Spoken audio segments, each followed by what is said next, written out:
que el mismo Ray Kurzweil hace de su trabajo. Comienza, la singularidad es una época, es decir, es un periodo de tiempo amplio y él dice que podemos entender la evolución del universo en varias épocas, en 6 épocas, y comienza a explicarnos cada una de estas épocas. Nos va a explicar desde su punto de vista cuál es la época actual y la próxima es la singularidad, ¿no? Esta es la parte quizás más rica en teoría por parte del trabajo.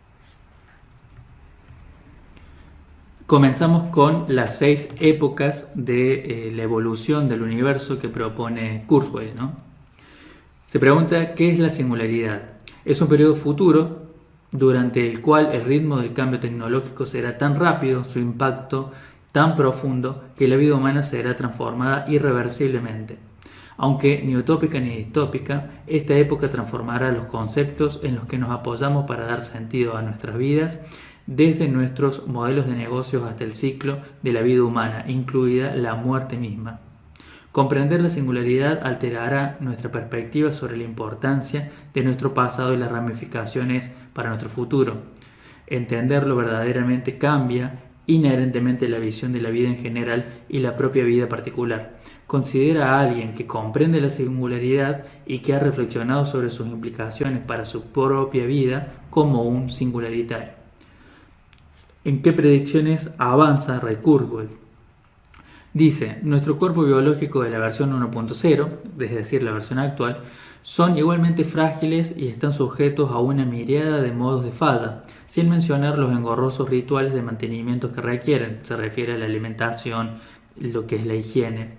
Si bien la inteligencia humana a veces es capaz de elevarse en creatividad y expresividad, gran parte del pensamiento humano es derivado, mezquino y circunscrito. La singularidad nos permitirá trascender estas limitaciones de nuestros cuerpos y cerebros biológicos. Obtendremos poder sobre nuestro destino. Nuestra mortalidad estará en nuestras propias manos. Seremos capaces de vivir todo el tiempo que querramos. Una afirmación sutilmente diferente de decir que viviremos para siempre.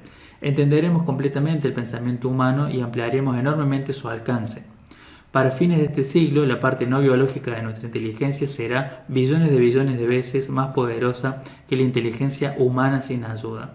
Ahora nos encontramos en las primeras etapas de esta transición, la aceleración del cambio de paradigma, la velocidad a la que cambiamos los enfoques técnicos fundamentales, esa es la aceleración del cambio de paradigma, así como el crecimiento exponencial de la capacidad de la tecnología de la información, están comenzando a alcanzar la rodilla de la curva, que es la etapa en la que la tendencia exponencial se vuelve notable. Esto es cuando ustedes ven la curva exponencial, que ya vamos a ver muchos ejemplos, la parte en la que empieza a verticalizarse. La singularidad representará la culminación de la fusión de nuestro pensamiento y existencia biológica con nuestra tecnología, dando como resultado un mundo que aún es humano, pero que trasciende nuestras raíces biológicas. Continúa con las predicciones, dice, en la década de 1950, John von Neumann, el legendario teórico de la informática, fue citado diciendo que el progreso cada vez más acelerado de la tecnología, de la apariencia de acercarse a alguna singularidad esencial en la historia de la raza, más allá de la cual los asuntos humanos, como sabemos, no podían continuar. Sus modelos muestran que duplicamos la tasa de cambio de paradigma cada década. Otro error que cometen los pronosticadores es considerar las transformaciones que resultaran de una sola tendencia en el mundo actual como si nada más cambiara. Un buen ejemplo es la preocupación de que la extensión radical de la vida resultará en la superpoblación y el agotamiento de los recursos materiales limitados para sustentar la vida humana, lo que ignora la creación de riqueza comparablemente radical a partir de la nanotecnología y la inteligencia artificial fuerte. Por ejemplo, los dispositivos de fabricación basados en nanotecnología en la década del 2020 serán capaces de crear casi cualquier producto físico a partir de información y materias primas económicas, ¿no? Es lo que dice que muchos críticos de las predicciones que él hace sobre lo que va a pasar en 10, 20, 30, 50 años, no tienen en cuenta que no solo va a crecer esa tecnología que están cuestionando en ese momento, sino que van a crecer muchas otras tecnologías a la par, ¿no? Estas son algunas frases que él cita que me pareció muy importante compartirlas con ustedes. La primera es de Marshall McLuhan, dice: primero construimos las herramientas, luego ellas nos construyen a nosotros. Es decir, las herramientas que construimos son ahora las que nos van a construir a nosotros. Esa sería la época de la singularidad a la que se refiere Kurzweil.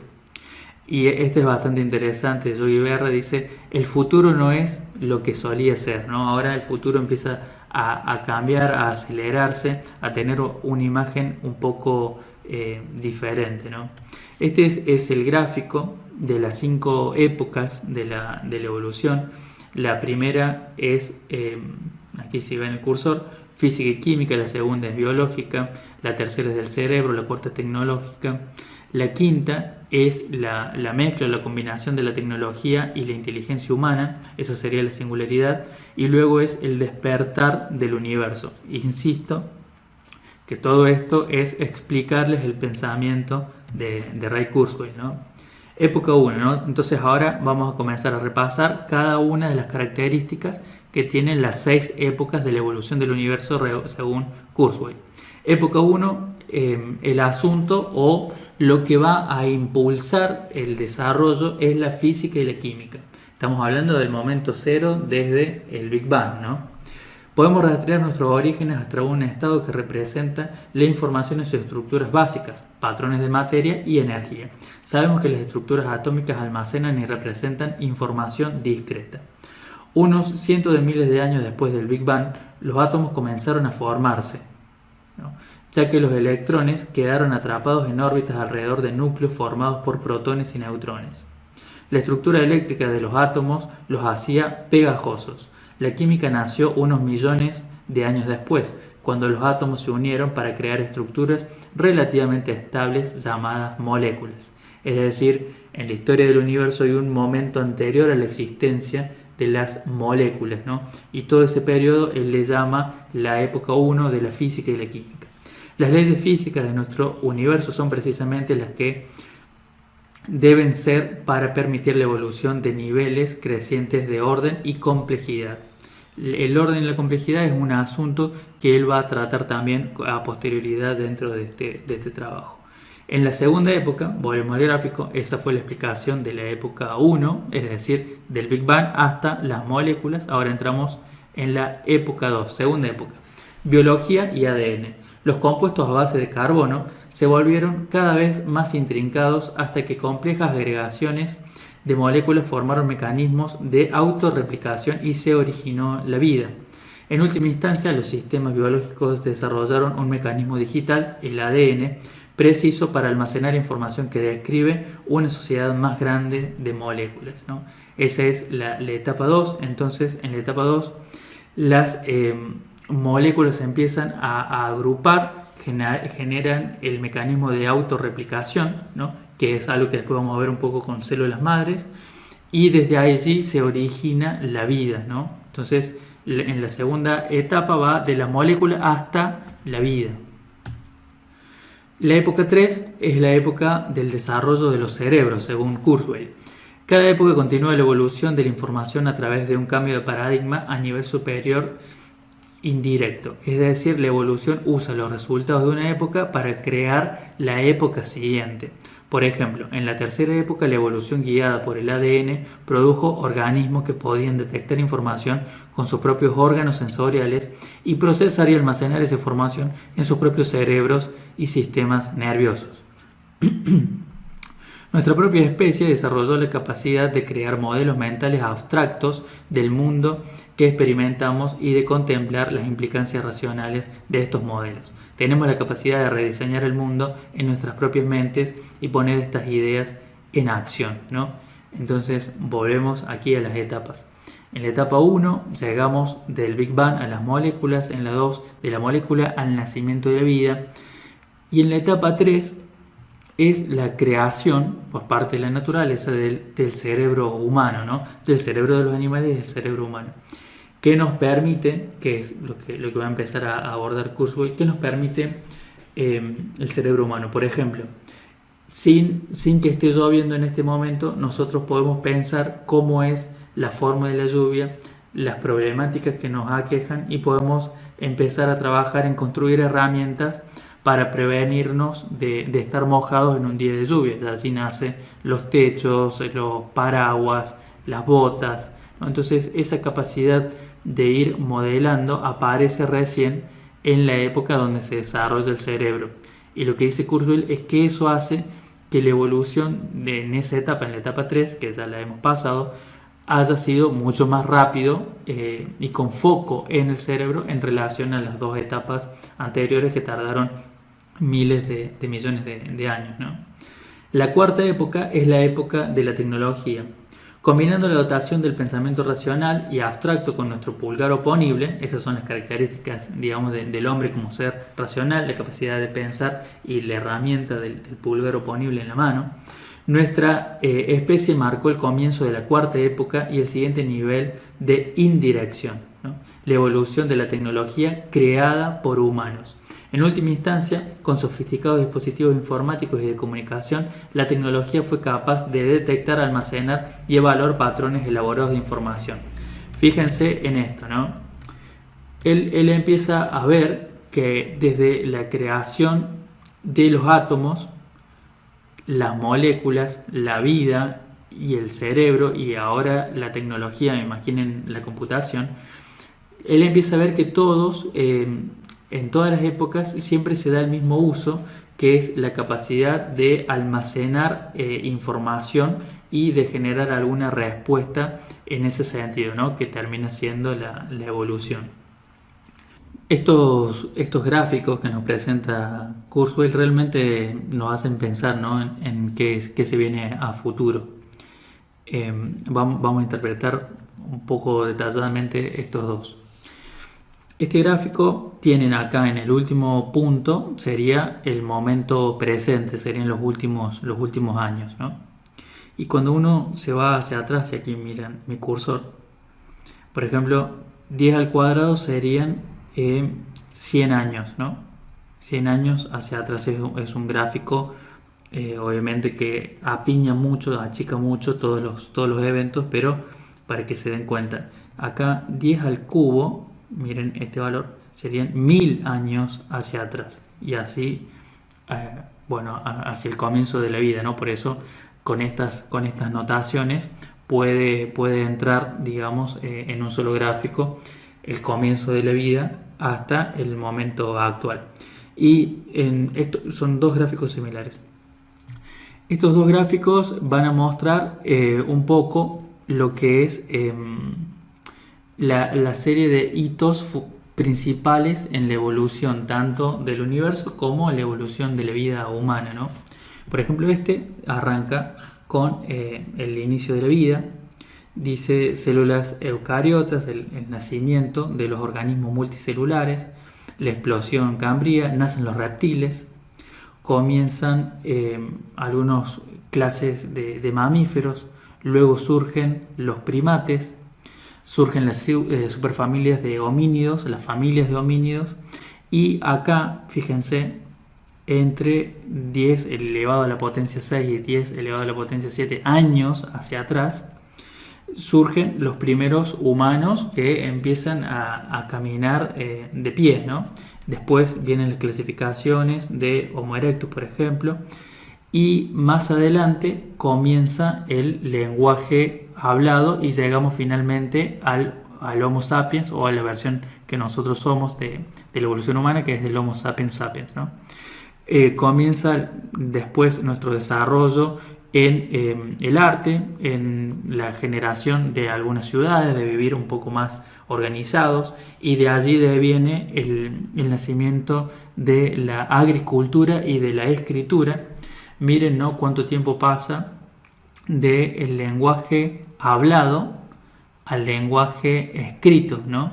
Después se crean las ciudades-estados y después, bueno, las máquinas para imprimir, la revolución industrial, el teléfono, la electricidad, la radio, la computación y las computadoras personales, ¿no? Allí este gráfico lo que tiene es una historia, la historia de nuestra evolución con algunos hitos principales marcados en años, ¿no? Y este es un gráfico similar donde toma otros eventos, algunos copiados, digamos, y otros son eventos diferentes para establecer un gráfico que es bastante similar. Miren, este llega hacia atrás a un año que es 10 a la potencia 10 y este 10 a la potencia 11, ¿no? Y ahí, bueno, tenemos el nacimiento de la Vía Láctea, la vida en la Tierra, las células de eucariotas, la vida multicelular, la explosión cámbrica. Ese es un evento, algunos eventos que comparte con el gráfico anterior. El nacimiento de la planta y de los mamíferos, choca el asteroide en la Tierra y tenemos los primeros homínidos y luego el orangután, el chimpancé, y así volvemos a ir hacia la evolución del Homo sapiens, la domesticación del fuego, la manipulación del fuego, ¿no? Diferentes tipos de ADN humanos, emergen los humanos modernos. Después tenemos el arte en piedra, tenemos el invento de la agricultura, el desarrollo de las máquinas textiles, las técnicas para generación del fuego, la democracia. Me parece bastante interesante, ¿no? Acá, fíjense, el evento habla de las ciudades-estados y acá pone como un hito la democracia como una forma de la organización de la vida en comunidad, ¿no? Bueno, la revolución industrial y la física moderna, el descubrimiento de la estructura del ADN, los transistores y la energía nuclear, ¿no? Es el mismo gráfico, nada más que con diferentes momentos que se van señalando, ¿no?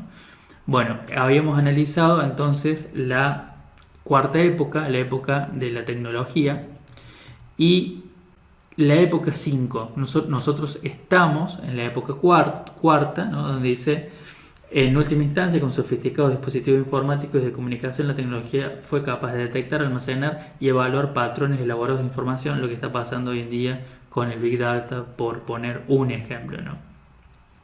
Época 5, la singularidad. La fusión de la tecnología humana con la inteligencia humana. Este es el corazón del libro y es la etapa en la que Kurzweil dice que vamos a entrar inminentemente. Podría ser que estemos ingresando, podría ser que esté entre el 2050 y el 2100, pero ese margen de años no nos está dando como para decir que vamos a entrar allí. Será el resultado de la fusión del vasto conocimiento incrustado en nuestros propios cerebros con la capacidad, la velocidad y la capacidad de intercambio de conocimientos mucho mayores de nuestra tecnología. La quinta época permitirá a nuestra civilización humano-máquina, o sea, la civilización ya no va a ser la civilización humana, va a ser la civilización humano-máquina, trascender las limitaciones del cerebro humano de apenas 100 billones de conexiones extremadamente lentas, ¿no? Y la época 6, y estas son las 6 épocas donde Kurzweil ve la evolución final del universo. Dice: el universo despierta. A raíz de la singularidad, es decir, de la mezcla de nuestro cerebro con las máquinas, la inteligencia derivada de sus organismos biológicos en el cerebro humano y sus orígenes tecnológicos en el ingenio humano, comenzará a saturar la materia y la energía en su medio. Lo logrará reorganizando la materia y la energía para proporcionar un nivel óptimo de cálculo para extenderse desde su origen en la Tierra. Este es el destino último de la singularidad y del universo. Vamos a entender un poco la idea, ¿no? En la etapa 3 se desarrolla nuestro cerebro, nuestra capacidad inventiva. En la etapa 4 nosotros empezamos a ver que las herramientas que hemos diseñado, por ejemplo las computadoras, empiezan a tener un poder de cálculo muy muy grande, ¿no? En la etapa 5, que es en la etapa que entraríamos, que es la singularidad, vamos a mezclar esas tecnologías que hemos desarrollado nosotros con nosotros mismos, con nuestro cerebro. Nos vamos a convertir en super máquinas y la distinción entre humano y máquina va a ser muy muy muy difícil, ¿no? Eso es lo que habla Kurzweil de la nueva civilización humano-máquina.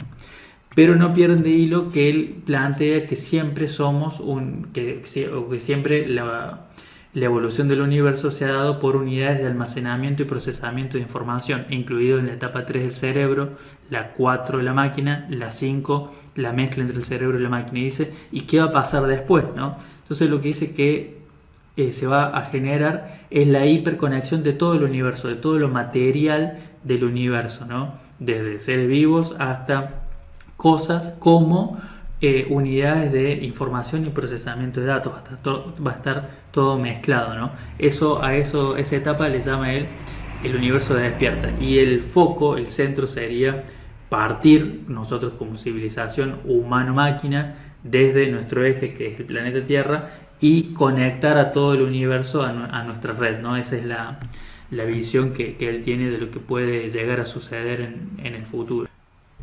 Bueno, anteriormente hemos visto las 6 etapas de la evolución del universo y según Kurzweil, y la etapa 5 en la que estamos por entrar, ¿no? Y está esta otra explicación de todo lo anterior, que es muy, muy resumida, pero nos puede ayudar a pensarlo, quizás a comprenderlo más fácil, ¿no? La frase es de Bernard Binge, cuando escribe La singularidad tecnológica en 1993. Dice: la mejor analogía que veo es con el pasado evolutivo. Los animales pueden adaptarse a los problemas y hacer inventos, pero a menudo no más rápido de lo que la selección natural puede hacer su trabajo. El mundo actúa como su propio simulador en el caso de la selección natural. Los seres humanos tenemos la capacidad de internalizar el mundo y llevar a cabo la pregunta de ¿qué pasaría si? En nuestras cabezas. Podemos resolver muchos problemas miles de veces más rápido que la selección natural. Ahora, al crear los medios para ejecutar esas simulaciones a velocidades mucho más altas con la computación, estamos entrando en un régimen tan radicalmente diferente de nuestro pasado humano como nosotros, los humanos, de los animales inferiores, ¿no? Hasta el momento vamos entendiendo